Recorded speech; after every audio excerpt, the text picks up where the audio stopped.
Good afternoon or good early evening. I want to first apologize for the delay in the events that have occurred over the past couple hours. As you all know, declassifying a highly complex document takes some time, and we wanted to get that right. You all should have either with you or in your inbox two separate documents that were emailed out. The first is a summary of the White House review, which is that declassified document that I spoke of a second ago.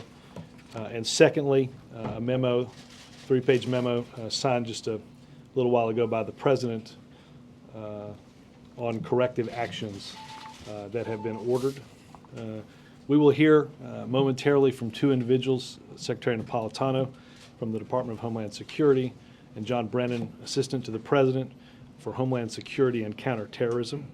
After they speak, we will spend about half an hour or so taking your questions.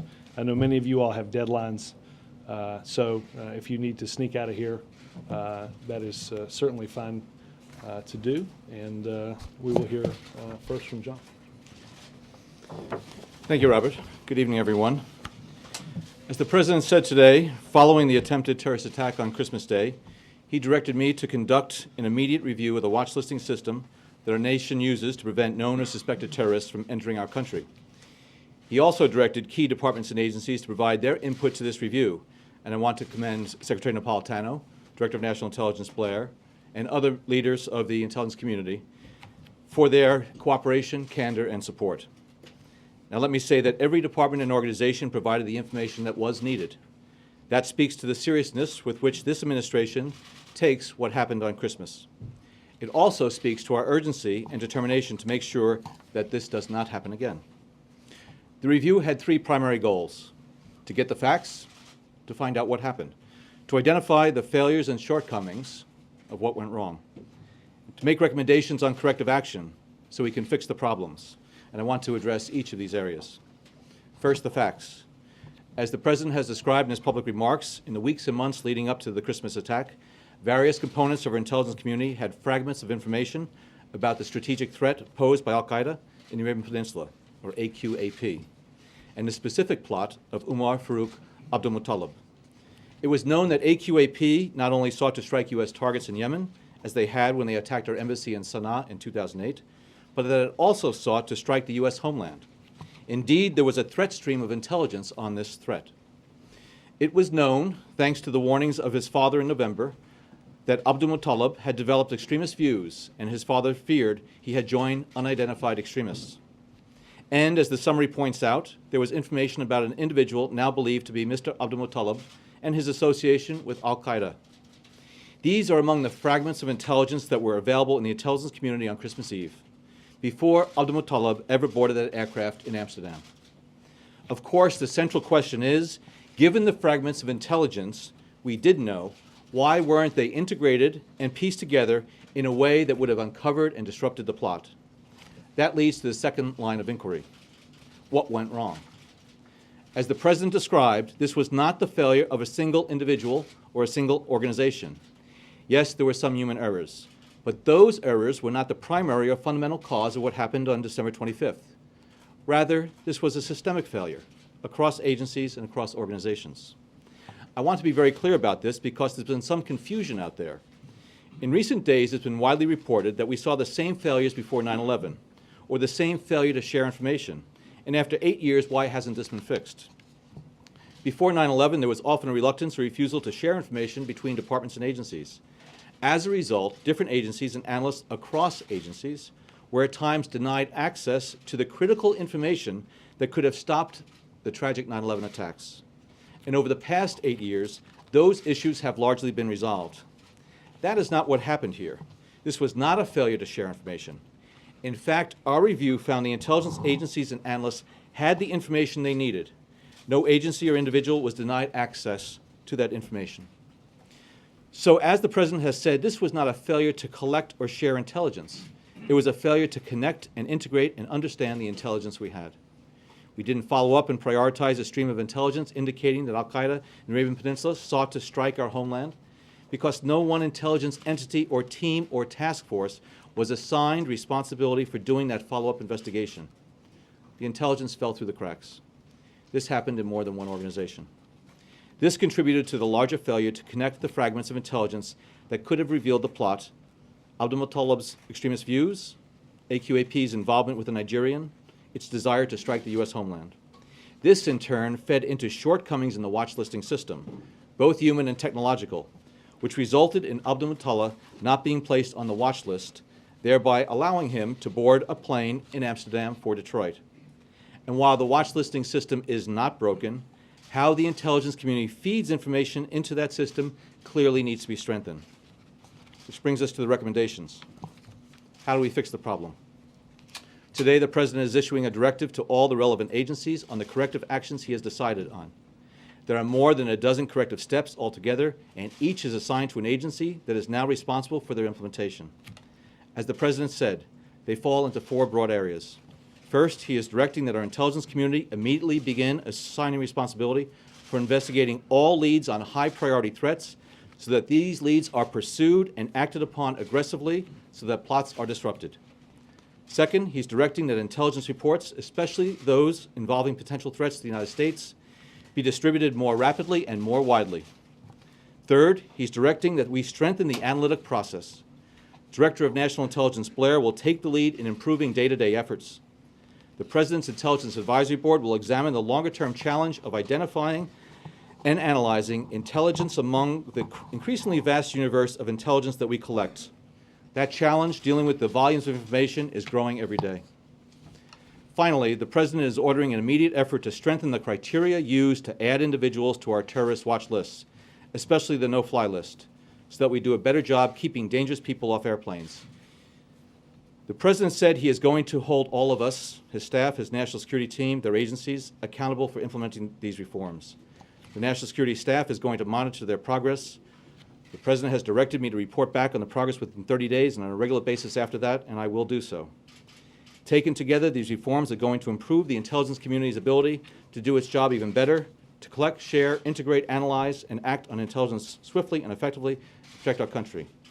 And finally, I want to say that in every instance over the past year, the intelligence community, the Homeland Security community, the law enforcement community has done an absolutely outstanding and stellar job in protecting this homeland and disrupting plots that have been directed against us. It was in this one instance that we did not rise to that same level of competence and success. And therefore, the President has told us that we must do better. I told the President today, I let him down. I am the President's assistant for Homeland Security and Counterterrorism. And I told him that I will do better, and we will do better as a team. Thank you.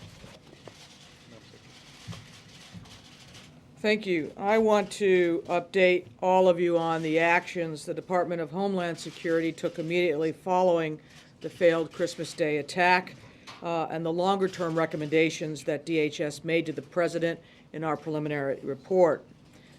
These recommendations lay out how we will move forward in a number of areas that are critical in our efforts to protect air travel from terrorism.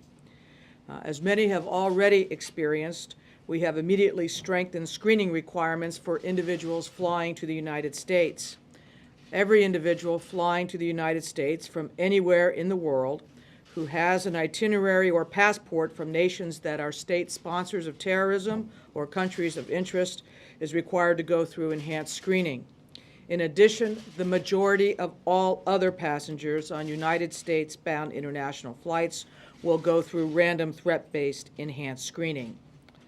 At airports throughout the United States, we have deployed additional airport law enforcement officials, behavior detection officers, air marshals, and explosive detection canine teams, among other security measures, both seen and unseen. I want to express our thanks to the traveling public for their patience with these security measures. And I want to thank as well the Department of Homeland Security personnel who have been engaged on a day-in, day-out basis to implement them since Christmas. Today, I would like to describe to you 5 of the recommendations that are included in our report to the President. First, there needs to be a re-evaluation and modification of the criteria and process used to create the terrorist watch lists. This will involve Department of Homeland Security and other members of the intelligence community. Specifically, the effort will include evaluating the process by which names are put on the no-fly and selectee lists. Let me pause here a moment to say that the Department of Homeland Security works day in and day out with the NCTC and with other members of the intelligence community. These are dedicated men and women. All of them are dedicated to the safety of the United States. Here, as John has indicated, we simply had a systemic failure. Now, DHS, as you know, uses the list as the cornerstone of our efforts to prevent suspected terrorists from boarding airplanes bound for the United States. Second, we will establish a partnership on aviation screening technology between DHS and the Department of Energy and its national laboratories. This will allow government to use the expertise that the national labs have to develop new and more effective technologies so that we can react not only to known threats, but also to proactively anticipate new ways by which terrorists could seek to board our aircraft. Third, we should accelerate deployment of advanced imaging technology so that we have greater capabilities to detect explosives like the ones used in the Christmas Day attack.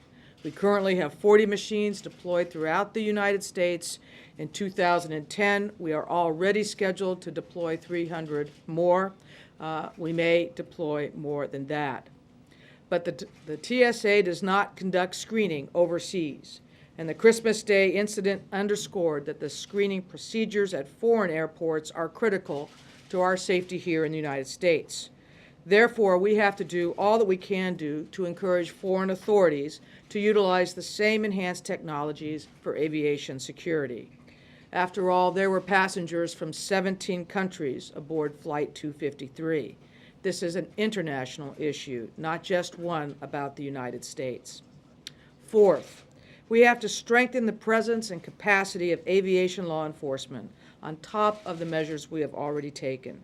This includes increasing the number of federal air marshals, and we will begin by deploying law enforcement officers from across the Department of Homeland Security to help fulfill this important role. And fifth, working with the Secretary of State, we need to strengthen international security measures and standards for aviation security. Security measures abroad affect our security here at home. The Deputy Secretary of DHS and other top officials from my department have for the last several days been on a multi-country, multi-continent mission, meeting with top transportation and airport officials, discussing ways to increase cooperation and security. Later this month, I'll be traveling to Spain to meet with my European counterparts for what will be the first in a series of meetings with counterparts that I believe will lead to a broad consensus on new international aviation security standards and procedures. These 5 recommendations that I have just described are important areas where DHS and other federal agencies are moving quickly to address concerns revealed by the attempted attack. Added to the intelligence review also underway that John Brennan just described, these are changes that will help us prevent another attack from ever advancing as far as the one did on Christmas Day. Thank you. Yes, ma'am. The President talked about using enhanced screening technologies. Does he intend to deploy the body imaging systems as the primary method of screening for all airports across the country? I think we look at security as a system of layers. It is advanced screening technology. It is the magnetometers with which people are so familiar. It's explosive detection technology. It is canines, an increased use of canines. It's behavior detection officers. It's increased law enforcement presence, both uniformed and undercover. It's that series of layers that we will be adding to the security we already have at our domestic airports in the wake of this incident. Following up on that, you said that 300 additional of these scanners will be deployed in 2010. Was that planned before this event? And you said more may be developed, or more may be deployed on top of that. How many more, and how much will that cost? The answer is it was planned before this. There was already in funding that the Congress had appropriated for the TSA. With respect to how many more need to be done, we will be working on that as part of our ongoing review as to how many are needed. But again, I would caution you not to focus solely on that technology. As I just explained to Elaine, this is a series of layers that we deploy and will be enhancing their deployment of at domestic airports. One follow-up, Robert, if I can. Both of you and the President also mentioned the word accountability, and all three of you have made the point that it was several agencies and not just one person. But if it are several people and several agencies, who's being held accountable now? Well, Jeff, I think as you've heard the President now on a number of occasions, including today, take responsibility for the system that we have right now. That's what led the President to ask these two individuals to conduct reviews, to seek where we fell down and how we can plug those holes. Our focus right now, and the President's focus, is on the timely completion of that review and to implement his directive for corrective action as quickly as possible. We don't have any announcements other than that today. As you have heard the President say, the buck stops with him. But the team understands that what John started is a dynamic process, and we talked about that in here, I think, yesterday, that will continue over the course of the next 30 days, and then long after that, to ensure that what has been outlined by all these different agencies in acknowledging their responsibility for the attacks, what they've acknowledged, that they'll take the corrective action that's necessary. I would also mention the $1 billion the President mentioned in his remarks about technology was contained in the Recovery Act. Dan? To Mr. Brennan, the President kept referring to, or certainly at one point he referred to him as a known terrorist. It's my understanding he was a known extremist. Was he a known terrorist? And to both of you, what was the most shocking, stunning thing that you believe came out of the review? As far as being a known terrorist, we knew that Mr. Abdul-Muttalib had departed from Nigeria and was in Yemen associating with extremists. This came directly from his father. So you're right. We knew from that stream of information that he was extremist and had those radical tendencies. The rest of the intelligence indicated that this plot was underway. We did not map up the two, that intelligence about this individual who was a terrorist, who was in fact a Nigerian, with Mr. Abdul-Muttalib. So what we knew about him, the person, an extremist, what we knew about this other plot developing and the individual involved in that was in fact a terrorist. So he's a known alleged terrorist now after the fact, a known extremist at the time. He's a terrorist now. What was the most shocking, stunning thing that you found out of the review, and Secretary, to you as well? Al-Qaeda in the Arabian Peninsula is an extension of Al-Qaeda core coming out of Pakistan. And in my view, it is one of the most lethal, one of the most concerning of it. The fact that they had moved forward to try to execute this attack against the homeland, I think demonstrated to us, and this is what the review sort of uncovered, that we had a strategic sense of sort of where they were going, but we didn't know they had progressed to the point of actually launching individuals here. And we have taken that lesson, and so now we're all on top of it. I think following up on that, not just the determination of Al-Qaeda and Al-Qaeda Arabian Peninsula, but the tactic of using an individual to foment an attack as opposed to a large conspiracy or a multi-person conspiracy such as we saw on 9/11. That is something that affects intelligence. It really emphasizes now the renewed importance on how different intelligence is integrated and analyzed and threat streams are followed through. And again, it will impact how we continue to review the need to improve airport security around the world. Helen? Was there an outside contractor used for security in Amsterdam? And also, what is really lacking always for us is you don't give the motivation of why they want to do us harm. Why don't you take the first part, and then John, you can address The screening at Schiphol Airport was done by Dutch authorities, and they did the screening that was described to you earlier this afternoon. The hand luggage was screened, the passport was checked, he went through a magnetometer, but it was done by Dutch authorities. And what is the motivation? I mean, you never hear what you find out or why. Al-Qaeda is an organization that is dedicated to murder and wanton slaughter of innocents. What they have done over the past decade and a half, 2 decades, is to attract individuals like Mr. Abdul Muttalib and use them for these types of attacks. He was motivated by a sense of religious sort of drive. Unfortunately, Al-Qaeda has perverted Islam and has corrupted the concept of Islam so that he's able to attract these individuals. But Al-Qaeda has the agenda of destruction and death. And you're saying it's because of religion? I'm saying it's because of an Al-Qaeda organization that uses the banner of religion in a very perverse and corrupt way. Why? I think this is a long issue, but Al-Qaeda is just determined to carry out attacks here against the homeland. But you haven't explained why. Can we clear up a couple of things, either one of you? First of all, what was learned while the flight was underway? There have been a couple of stories suggesting that additional information came to light after the flight took off, and that Mr. Abdul Muttalib was going to be questioned when he arrived. That's one. So would you Why like don't I to- answer that one? Okay. In Schiphol, his name did not appear on any terrorist screening watch list, and so nothing pinged to keep him off of the plane. While in the air,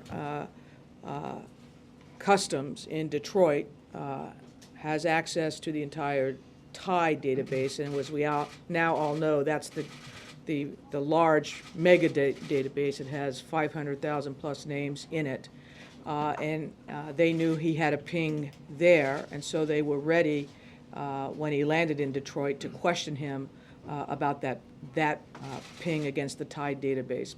But the terrorist screening watch list did not have his name on it. The other question is, why was Director Leiter allowed to take leave after the incident on December 25th? I will take that issue. When the incident occurred on Christmas Day, a number of people came in to their offices and focused on it immediately. I was in constant contact with Mike Leiter throughout the afternoon, throughout the evening. Mike Leiter raised with me that he was in fact scheduled to go on leave to meet his son, and he asked me whether or not he should cancel that trip. I asked Mike about whether or not he had a full complement of folks and his deputies were going to be in place. Mike said he did, and I said, Mike, no, you deserve this vacation, you need to be with your son, so I was the one who told him he should go out there. The events that took place on December 25th, our review has looked at what transpired before then. Since then, I think we have all sort of recognized that the government, the intelligence community, the Homeland Security community has worked seamlessly well, and we were in constant contact with one another throughout the period, then the week after the attack. First question, when did we first, for Mr. Brennan, when did we first know that AQAP had intentions to strike the U.S. homeland? How early? In the intelligence that we have acquired, over the past several years, it's been rather aspirational. It has said things, it has promoted a certain view as far as bringing the fight to us, but all of their activities, at least that we were focused on, were happening in Yemen. They carried out attacks against Prince Mohammed bin Nayef in Saudi Arabia, against Saudi targets, inside of Yemen, against Yemeni as well as against U.S. targets. So it was aspirational. We saw that there was this mounting sort of drumbeat of interest in trying to get individuals to carry out attacks. That was the fragmentary information. And so in hindsight now, and 20/20 hindsight always gives you a much better opportunity to see it, we saw the plot was developing, but at the time, we did not know, in fact, that they were talking about sending Mr. Abdul Muttalib to the United States. Can I ask you just one follow-up? Your first recommendation is to assign responsibility on all leads that are high priority. And it just seems like that would be the basic premise of any intelligence system. It seems so fundamental. I'm sure people wonder, really, that's a reform we need? What we've done so far since 9/11 is to really help to distribute information throughout the community, increase capability throughout. There are a lot of different organizations involved. I think what we're trying to do is to make sure that as these threads develop, and there are so many of them, that it's clearly understood who has the lead on it. Because most times, CIA, DHS, FBI, NCTC, and others are working it. What we want to do is to make sure that for each one of these threads, there's a lead, and they're going to make sure that it moves forward. John. Mr. Brennan, you mentioned the problems of intelligence sharing before 9/11, but after 9/11, when the 9/11 Commission report came out, it was all about connecting the dots. And at that time, there was a pledge by the intelligence community to do better on connecting the dots. And I'm wondering why, from that standpoint, not from the pre-9/11, but from the post-9/11 Commission standpoint, why dots weren't connected. And when you say you're going to improve analysis, how is it going to happen this time when it didn't happen that time? Second point first, analysis has in fact improved steadily. As I said, we have an amazing track record here within the United States, the intelligence community across the board, as far as identifying these plots early, disrupting them, thwarting them, and preventing those types of attacks in every instance. So what we want to do is to make sure that we even raise that game even higher. As far as information sharing in those dots, in the past, before 9/11, you had dots in separate databases that were separated from one another and were not connected from a network standpoint. Also, you had a husbanding of those dots by individual agencies and departments. We don't have that anymore. There's better interoperability. There's better accesses. More places have access to more of those dots that come in. And so that's the challenge, is making sure that we can leverage the access to those dots so we can bring it up and identify all of these threats. Madam Secretary, you mentioned, the President mentioned major investments forthcoming. There's already $1 billion in the stimulus. Can we expect more investments beyond that $1 billion? And how will that be paid for? There are talks about raising airline security fees to cover some of these costs. Oh, I think it's premature to make those statements right now. I think that's part of the ongoing review that we'll undertake in the coming days and the coming weeks. But the major investments will be more than the $1 billion in the stimulus. There's more money that will likely be requested beyond. Like I said, I think it's premature to put a number on it, but I will say that as part of our review, we will be making ongoing recommendations to the President about what needs to do with domestic airports. But don't lose sight of the fact he was screened at an international airport, and it's the international air environment that we also need to work on, and that's why we have undertaken this very rapid reach out around the globe to say, look, this is an international issue. This affects the traveling public of people in countries around the world, their safety. These terrorists don't discriminate when they get ready to take down a plane, and so that's a very important part of the ongoing process as well. Robert, might we be able to ask some non-terror related questions at the end, if there's time? If there's time, I'm sure we can get this. Mr. Brennan, I'd like to pick up on something that General Jones said in his interview with USA Today. He referred to the Fort Hood massacre as Strike One. And I'm curious if you can explain to the American public why things that were learned after Fort Hood, Yemen, a cleric who has quite a visible role in advocating for terrorism, didn't create within the intelligence community and the larger apparatus a higher sensitivity to the kinds of things also visible in the Abdul Muttalib case, and how much does that disturb you? And secondarily, were you personally briefed, sir, by the Prince of Counterterrorism in Saudi about the possibility of explosives being hidden in garments or clothing? And did that get communicated down to the system as well? On the issue of Mr. Al-Awlaki, yes, we were very concerned after the Fort Hood shooting about what else he might be doing here, and that's why there was a very determined and concerted effort after that to take a look at what else he might be trying to accomplish here in the homeland. Now remember, Mr. Abdul Muttalib was a much different story in terms of a Nigerian who traveled to Yemen and then came over here. But what it clearly indicates is that there is a seriousness of purpose on the part of Al-Qaeda in the Arabian Peninsula to carry out attacks here in the United States, whether they're reaching people through the internet or whether or not, in fact, they are sending people abroad. Are you satisfied that the intelligence community sort of rose up and responded to what it learned about Fort Hood in a way that worked or didn't work? Absolutely. I think we've already sort of taken those corrective steps. And that's one of the things I might want to just pause here and say. President Obama has directed several reviews of incidents, Fort Hood as well as this. This one has been completed, the preliminary report, within 2 weeks' time. Lightning speed in my 3 decades within the U.S. government as far as being able to bring an issue all the way through to have reports so we can take corrective action as soon as possible. We've already done that with the Fort Hood report. We're all instituting those changes. We're doing that here. This is going to be the start of a process, but within 2 weeks' time, we've been able to identify, diagnose, and now take the corrective steps so that we can ensure that this is not going to and the Saudi prince, yes, I was. I went out to Saudi Arabia a week after that attack, was able to work with the prince, see the place where the room where the attack took place, talked about the explosives that were used in that and the concerns about it, and we had serious concerns about it. That was an assassination attempt, and we're continuing to work with the Saudis and others about these types of techniques that are being used by Al-Qaeda. And I think, as Secretary Napolitano said, what we're trying to do is to stay a step ahead. Obviously, they are looking at all these different types of techniques so they can defeat our security perimeter. So what we need to do is continue to advance and evolve, and that's what we're doing. Yeah, Mr. Brennan, do you have any concern that the nation's national security apparatus is being overwhelmed by the sheer volume of information it takes in? Are you confident that you can keep up with just the volume of stuff that you... I think the national security record, particularly on the counterterrorism front, is superb. What this country has been able to do, what the counterterrorism community has been able to do, with the increasing amount of information and the collection systems that have come in. In fact, I think you see that what happened in last month in Yemen with our very good counterterrorism partner in Yemen was able to actually address the growing threat of Al-Qaeda there because of the tremendous ability for us to be able to collect information and use it swiftly. So I think the national security establishment is well served by the changes that have taken place over the last half dozen years, as well as what we're trying to do here in this administration to make sure that we're able to use the information that exists within the different data sets to address our national security priorities. Mr. Brennan, you said that one of the most alarming things that you found was the strength of this al-Qaeda cell in Yemen. What else is it capable of, did your review find, or do you believe? Well, as I said, they have taken a number of different paths to try to carry out an attack. That attack against Prince Mohammed bin Nayef, a suicide bomber, concealed within his clothes, an explosive device that in fact was very similar to the one that was used by Mr. Abdul Muttalib. They're also, though, carrying out attacks against hard structures like the embassy, our embassy in Sana'a in 2008. So there's a diversity there, but there's also several hundred al-Qaeda members within Yemen.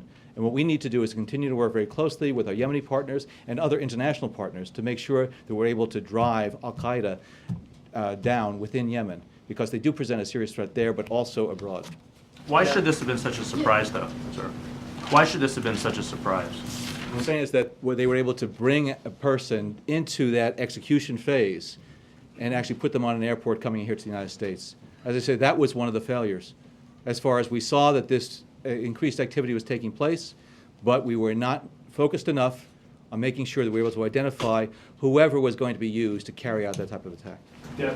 Yes, have you learned anything that would suggest that this terrorist suspect specifically chose Detroit, perhaps to send a message to the large Arab American population there?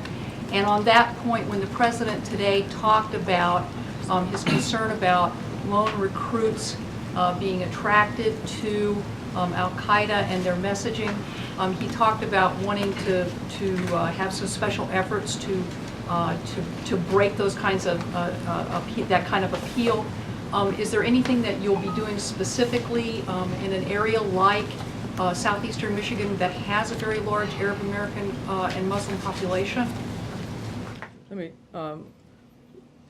The Department of Homeland Security has had outreach efforts into different populations, Muslim American populations, the Somali communities across the United States over the last years, trying to build bridges so that there's good communication between us, even in the face of those who would distort a religion for terrorist purposes. We need to look at strengthening those activities. We also need to look at the whole issue of what is called counter-radicalization. How do we identify someone before they become radicalized to the point where they're ready to blow themselves up with others on a plane? And how do we communicate better American values and so forth in this country, but also around the globe? How do we work with our allies, like the UK, on this? That's been a major topic of conversation between us and the UK over the prior months. So you are right to point out that there's a whole kind of related issue here, which is how do we get into the process before somebody becomes so radicalized that they're ready to commit this kind of an act. And did you find any reason to suspect that that particular flight was chosen because it was headed to Detroit, given the large Yemeni and Arab American population there? You know, I think that's within the purview of the criminal case, so it wouldn't be appropriate for comment right now. This goes to Madam Secretary and Mr. Brennan. Focusing on the international issue, Yemen as well as Africa, since this attack, has anyone from the Yemen embassy or the Yemen ambassador come to the White House since the attack happened recently to talk to anyone about this? Do you know? I can't talk to communication with the White House, but I suspect We've been I in can. regular contact with the Yemeni government. I've spoken to President Saleh, in fact, after this event took place. And the Yemeni foreign minister, in fact, is going to be coming here. So there have been a number of interactions with our people in Sana'a as well as with Yemeni officials. Now, the issue of extradition, the way I understand it, there's no extradition from Yemen. Is that an issue, particularly with the breeding of terrorists there and extremists? Is that on the table with the Yemen government? Extraditing them? Back here to the United States, if in fact there is a reason to do that, we will do that. Okay. If they have someone. And also on the Africa issue, some of the national security community are saying that the focus needs to be placed on the continent of Africa. The president's talked about Somalia, and there are breeding grounds in Africa where extremists from the Pakistan-Afghanistan border are going to Somalia, and there's a fear that the tentacles will spread from there into northern Africa, into Europe. Have you or anyone here talked to any of the African leaders, and is AFRICOM appropriate to handle this kind of situation right now after Christmas attack? Well, let me just say that, as I mentioned, we've already deployed high officials from our department around the globe, and indeed they will be going to Africa as well. They need to be part of the solution. This is a global travel issue, not just, as I've said before, the United States. So indeed there's active engagement there. There are many different groups in Africa that are a serious concern from a terrorist perspective. Al-Qaeda in East Africa, Al-Shabaab, Al-Qaeda in the Islamic Maghreb. We've had an ongoing and robust dialogue with African countries and leaders, as well as with other countries in the area. But we see that it is an area, in fact, that Al-Qaeda preys upon, that they particularly are looking in Africa for recruits. And this is something that we're very concerned about and following. More of a focus instead of just having AFRICOM particularly just handle this right now. AFRICOM is just one of many elements of the U.S. government as far as the Department of State and others who are engaging with African countries and leaders in a way to address this issue from the standpoint of both cooperation, security training, and assistance. Margaret. Thank you. John, is there, to follow up on Michael's question, is there any information that the government has been able to analyze now that you had prior to Christmas but hadn't gotten to analyze yet, that is now fitting retrospectively into sort of explaining what had happened? There's a lot of information that's being reanalyzed and reevaluated in light of this, because any type of incident like this, it gives us new insight into methods, modus operandi, and other types of things. So there's scouring going on right now of all the different data sets within the intelligence community to identify, and we are pursuing a number of leads as a result of that review. Could you tell us about any of those findings? Presumably the report today is what was released today to us a greatly redacted version of what's been presented to the president, and does that explain the delay this afternoon? As I said earlier, part of the delay is in declassifying a very complex document, and we apologize for the delay. Lynn? Is the system already in place, meaning if the father would have went to the embassy, if we had a similar situation today, would a ping immediately happen? Would the crosstab come up with the fact that a person had a visa, for example? And that's isn't that one of the things that you're talking about? So I'm wondering if the fix is already installed. And to Secretary Napolitano, since there aren't body imaging machines all over the world, I take it that pat-downs might be used. What do you say to people who are just squeamish about personal privacy being invaded and body searches? Well, obviously, as we move to strengthen security, we always have this balance to be to be struck with issues about personal privacy. Here in the United States, we train officers on how to properly conduct a pat-down. They do at other countries around the world as well. Part of the initiative that we are undertaking is to make sure that that kind of training and capacity is built in continents around the globe. But you are right. It is likely, in addition to the things I listed, that there will be increased use of pat-downs as well. And On the first question, I'm confident that we have taken a variety of corrective measures that would have allowed us, had we taken them before, to identify Mr. Abdulmutallab as somebody of concern. He was identified as an extremist by his father, not a terrorist, not somebody who was planning to carry out a violent act, but particularly the National Counterterrorism Center has been working day and night for, since this December 25th attempted attack, has been scouring all of the databases, identities databases as well as all source databases, to make those correlations. And I'm confident that they have done that very thoroughly. Thank you, guys.